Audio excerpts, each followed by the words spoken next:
tranquil land of lakes and mountains, Kashmir is now caught up in a violent struggle for independence. Most of Kashmir's 7 million people are Muslim, and since 1947, India has claimed this state as her own. In the last 3 years, 3,000 people have died as the independence struggle has degenerated into violent social unrest. And now the Indian Army is here in force.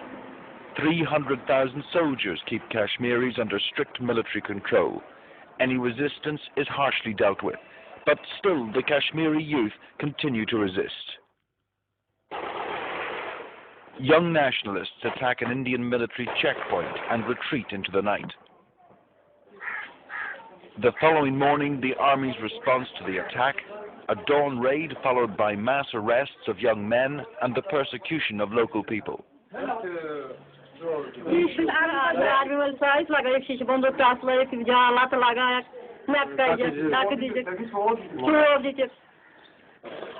Here in the town of Handwara, a soldier was shot dead. The army's response, 300 shops and residences burnt to the ground.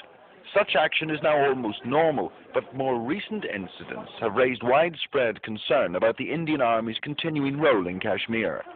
The army agreed that they did enter the village of Kunan, Poshpora on the night of the 23rd of February. They say they questioned people and found some arms.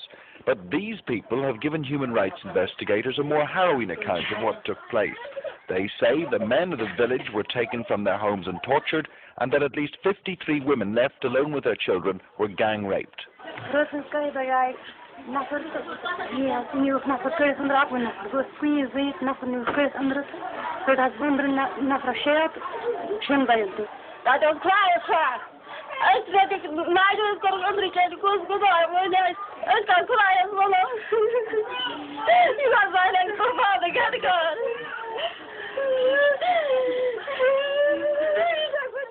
"53 women gave statements to human rights investigators. The youngest was 13, the oldest 80. This woman was pregnant at the time of the incident. She says that 3 days after she was raped and beaten, her child was born with a broken arm.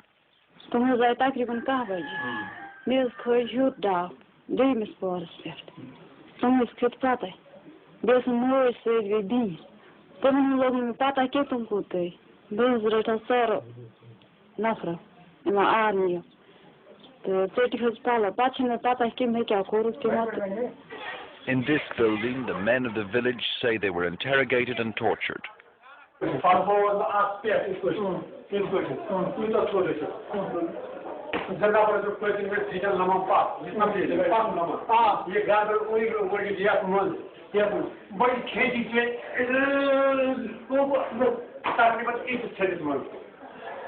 These scars are allegedly caused by electric wires.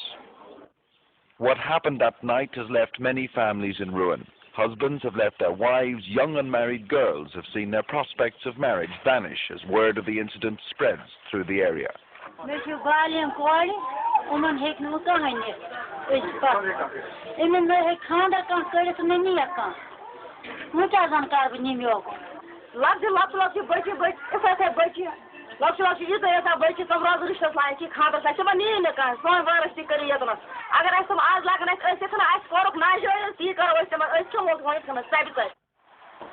While the women try to come to terms with their terrible ordeal, their menfolk remain traumatized by the experience.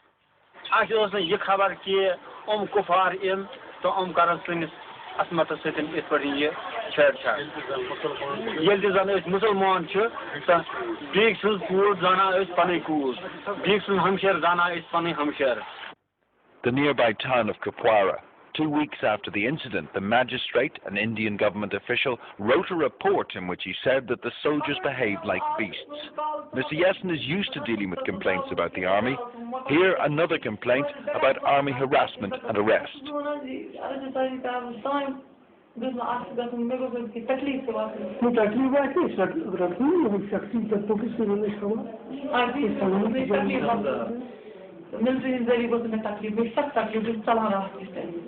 I have submitted a report to the authorities to conduct inquiry and take action.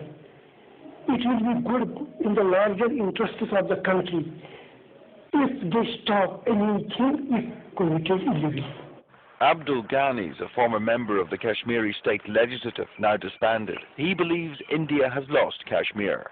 By their acts and deeds, they are alienating the people of Kashmir day by day. They are actually alienating the hearts of the people. I would just pinpoint in one word that they are losing the soul of Kashmiri people day by day, and by this act, actually the whole Kashmir has been shaken, people of Kashmir.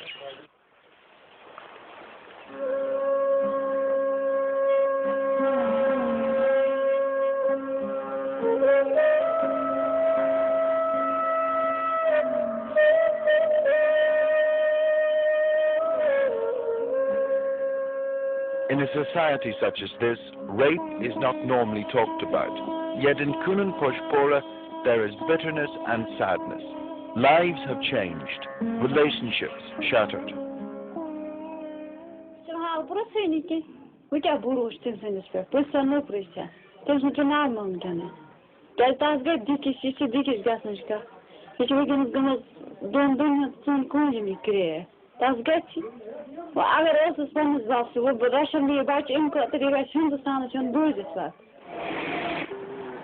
A massive military presence still binds Kashmir to India, but the strain is beginning to show.